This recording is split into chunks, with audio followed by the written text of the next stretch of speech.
Scuba Steve. DC Steph. Rimshot Redmond back here. Rimshot Redmond. Stacey. Just Hey, Stacey. we're Snake Bite Whisky. We got a new song, Living to Die, coming out on Friday. And yeah, we're absolutely pumped. Can't wait for everyone to hear it. Get it into everyone's heads and earballs and get everyone singing along. Fantastic, guys. Thanks for joining us. Always a pleasure catching up. Indeed, Thanks for having indeed. us, mate. Yes. Indeed. So as you say, Snake Bite Whisky unleash your new single, Living to Die, this Friday, June the 27th. So how are you feeling about it? Pumped. Yeah, it's been a journey. Ready. Yeah. Yeah.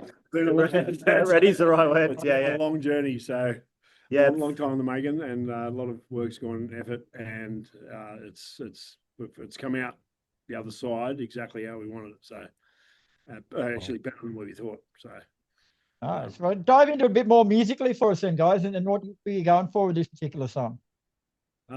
well, so the background is I actually wrote the riff in 1994. But it was a song that I wrote for my wife when I first got with her. And we've been together 31 years. So it's a bit sentimental to me. And I just started playing the riff when we were jamming once. And Jay picked up on it. He's gone, "What's that?" And I got lyrics straight away. And then Dan's jumped in. He's thrown choruses. And I just built from this one little riff that I had. And turned into an epic adventure, And it came out the other side spot on. yeah, it's a big song. We've called it a bit of a rock anthem, and it harkens back to kind of the old days of Aussie rock. It's something that everyone can get on board with. It's not just for the hard rockers. It's something that I think a lot more people will enjoy. It's extremely catchy, and it's a lot of fun for us to play. And we can't wait for people to get it in their heads and start singing along with us. Musically, it's a little bit outside the box, being it's the song's in major, like in a major structure, a major key. Normally major key's happy and it's got a happy vibe, but the lyrics are deep and meaningful. So the two balance out, but it's quite a unique formula, which I don't think it's been done for a while. So it's sort of like it's in the box, but outside the box. Yeah, cool. Another unique thing I found with this song too, like it's got an extended intro with the vocals not coming in till around the 1 minute mark. Like these days when people are in such a rush to consume everything, you don't see enough of that. But I think it builds the song up nicely, just having that music before everything else kicks in.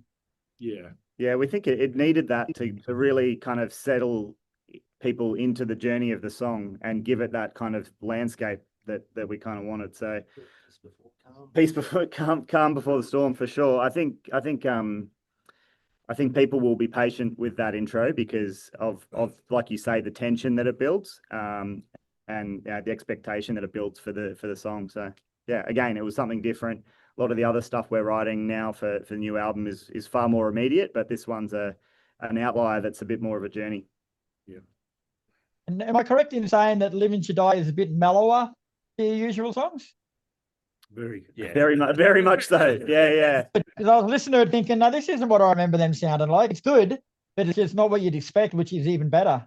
Yeah, that's what we're saying as well. It's outside Snake Bite Whisky's box, but it's still within the box, being Jay's vocals bring the sleaze rock, old school back into it. So the formula of the major key and the happiness, and then Jay's lyrics and his vocals, it just ties it all together. Snake Bite perfect, The storyline of the video that's coming out, mate, it sort of shows, I guess, what the band sort of tries to epitomise a little bit, that we can, you can get stuck in the daily grind, or you can try to live life to the fullest, is what we try to do with this. Yeah. With Snake Bite and what we bring to the stage. So yeah, hopefully.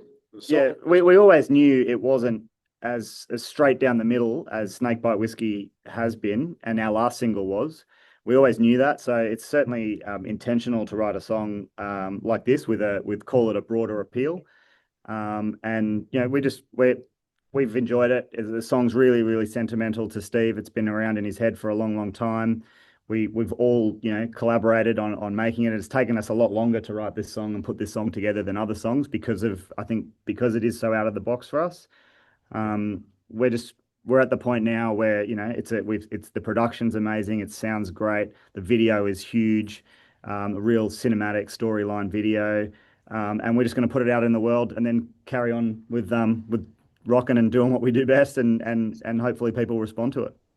This song and the last single, Tombstone Blues, are not part of the new album. They're kind of interim points. So Steve and I, you know, we only joined the band a year and a half ago, and the band's been going for a long time. So again, it was strategic not to just dive into all working together on a new album. It was let's explore this writing process. Let's try some things at jams, and let's see where it takes us.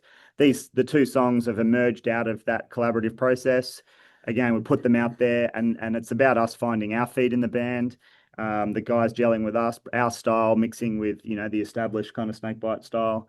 And originally it was sort of like originally it was like obviously having the two new guitarists in it and two new members. It was to sort of show their flavors coming in. So it wasn't initially bang, we're just going to do a whole new album. It was like give a bit of a taste, a bit of a show what their style is, what they're going to bring, what they're going to do is different, the same, or whatnot. So having two different songs obviously shows that the rhythm leader. There's a bit of different flavor in the band and stuff as well. But A bit more of a mix. We give a bit of a taste before we delve into a full album again.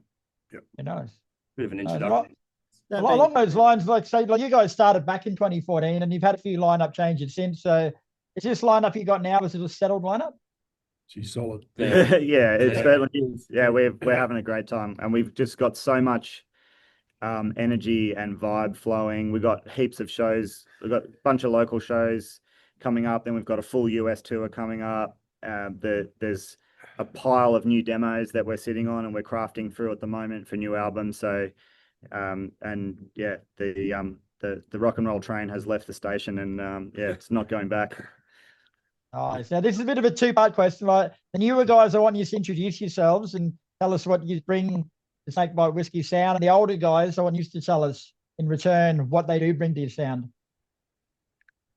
So you go. Okay, I can go first.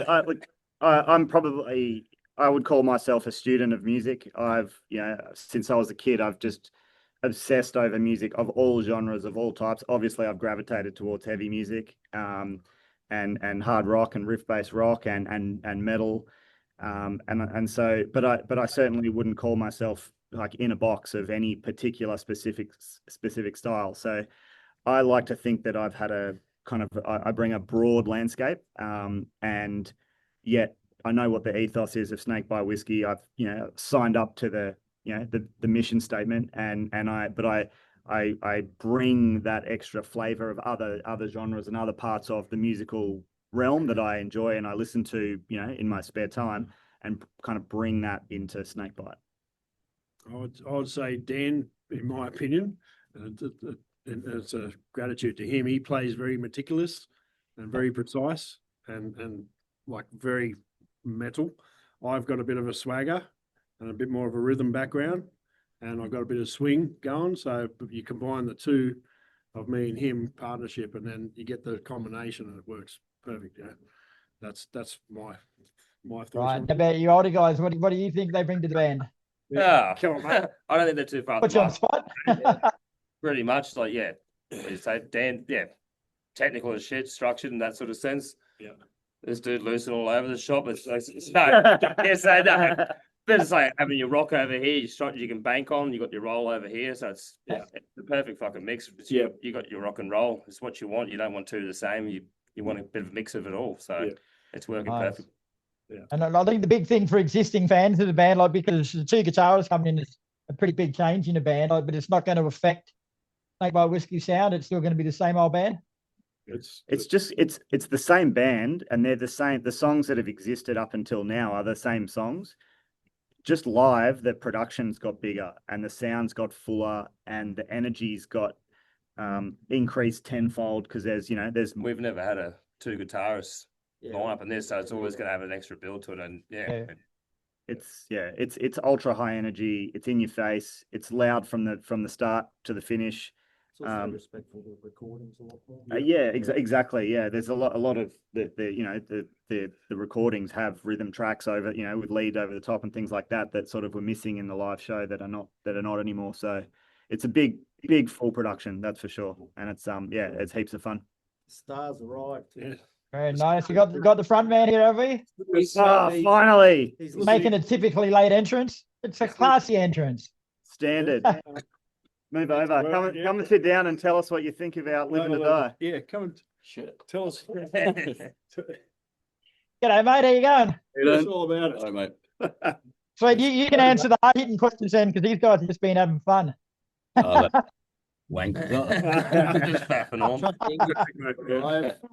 So you guys recently signed with the rising Australian label XMusic as well. So what sorts of things does that open up for the band? Quite a bit. Yeah, it's a Yeah. lot. Yeah. So yeah, Quite a bit, yeah. we've been with so we were with Payment USA before in the US, and then we were with Slip Trip Records in Europe. And the whole problem was it was just too far away to get anything really done. You're just like fucking screaming into the void, sending off emails and not getting any responses and shit. So yeah, we had a look around, and we thought XMusic looked like a good fit for us because of the roster they've got and that. And yeah, so we approached him, and he was real keen. And yeah, we went from there. We just wanted to be with somebody we could be closer to. And an Australian label as well. It makes sense for an Australian band. So, you know. And just giving us more breathing space to focus on music and shows and the production of the band. Let someone else sort of handle the PR and the promotion and the kind of the marketing side of things and all of the behind the scenes stuff, because obviously it's a full-time job doing that. So it's good having Tim and XMusic there behind us to make sure those bases are covered. And we're a few days out on the first single with them, and we've got some really, really cool, exciting things in the can happening, so that he's arranged. So it's it's heading in the right direction. Very cool. Now, speaking of live shows, guys, like, you're one band that I know of in Australia that's got a reputation for your live shows alone. Like, run us through a typical live show from Snake Bite Whisky and what people can expect. Danger. Balls to the wall. Just real. It is balls. Yeah, it's wild.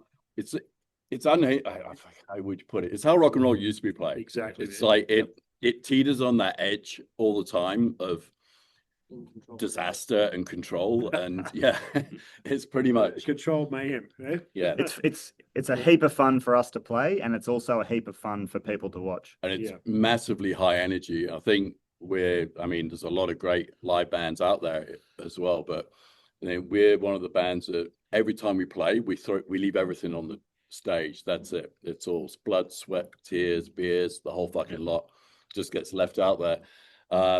And we just throw everything in. And sometimes, the wheels come off. They do. I've fallen off stage a few times, but I've caught you once or twice. You were tripped, weren't you, mate? You were tripped. But Our guitar tech has got really, really good at cleaning beer out of guitars. It's like one of his primary skills. He's a keeper. Oh, chaos, basically.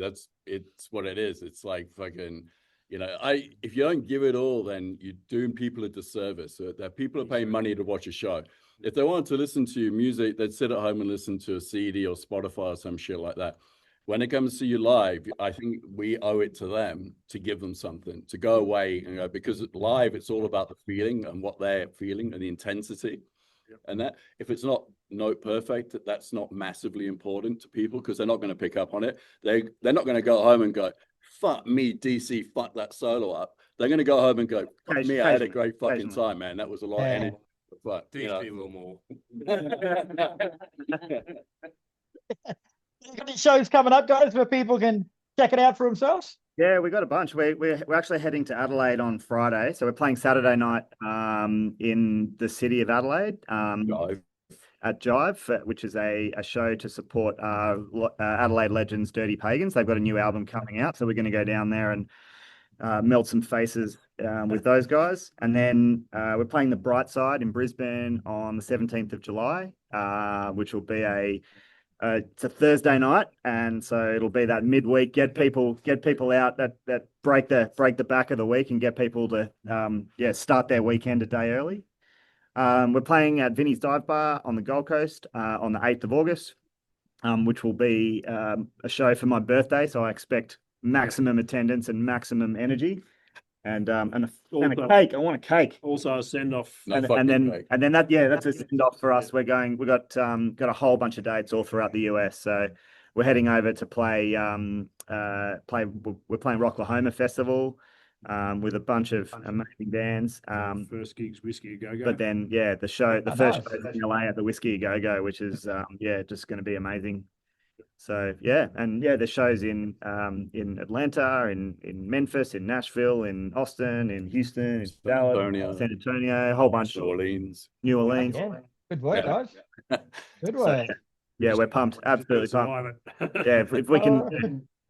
Yeah, Now, that's- before we let you go, guys, I've got a new segment I've started called Photo Bomb. So basically, I've found some photos of you guys shot on the internet, and I want to know a little bit more about them. No. oh no. There's nothing too bad actually with you guys in this one. What I know Yeah. this website? as well. Uh-huh. You guys would have gone down well in Japan, eh?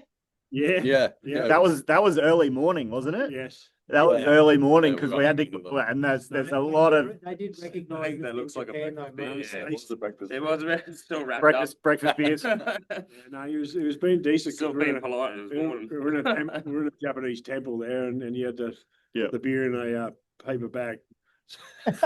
How'd you guys go with the sake over there? Yeah. How'd you go with the sake over there? Yeah, it was good. good. Sake. It's awesome, isn't it? Fuck you though. The $8 fucking bottles of Japanese whiskey was Yes. fucking. Oh, Yeah, beautiful place. But how good are the bands there too? Like I reckon with bands I've been over there with, I played with about 120 support bands over the years, and 110 of them I'd pay to go and see again. Like the Yeah, quality of yeah. music over there, it's Amazing. unreal, eh? The lineup they had too were so like unique. There was DJs to the like saxophone Solo players, guitar players and with The thrash you know, metal. the thrash metal, the punk to That's good. it was crazy, man. Like, but it all fitted in. Everyone got in it. Everyone respected each other, and it was all about the music. And the unbelievable. efficiencies of sound check and load in. Yeah, isn't it? Like, everyone's got their allotted time, and you got your own gear to choose from. It's Yeah. brilliant. All right, and this other one I've come up with. Oh there no. you go. This one's not too bad, right? I didn't find anything bad. I'm saving up for the next one. These guys are like, great photo, but No, how That's come us. not us. you get bands to take photos on a fucking beach? You're wearing black. That's not That's us. not us. That's head first. That's How head can first. you to fucking beaches? That's not us. I wouldn't go do that. That's Came not off us. your page. Yeah, that was that's- promoting a show coming up. Yeah, we're Was it? playing. Call you out. I'm gonna have to edit that one out then. Yeah. That's head first. Yeah. They're Well, called. but next time I get you, because I was a bit rushed. But next time I get you, I promise you I'll find some bad photos. Don't cut that out because they're cool dudes and we're playing a bunch of shows with them. They rock hard. So Yeah. Who is it? it's head first from the Head Gold first, Coast. right? Yeah. All right, head first. You guys have just made photo bomb. All right. Yeah. Oh shit! All right, guys. Well, always a pleasure to speak with you. Living to Die is out on Friday. This Friday coming. She's a cracker song. Not what I expected, but still fucking good, guys. So best of luck with everything and keep on rocking. Cheers. Thanks, man. Thanks, dude. Thank you,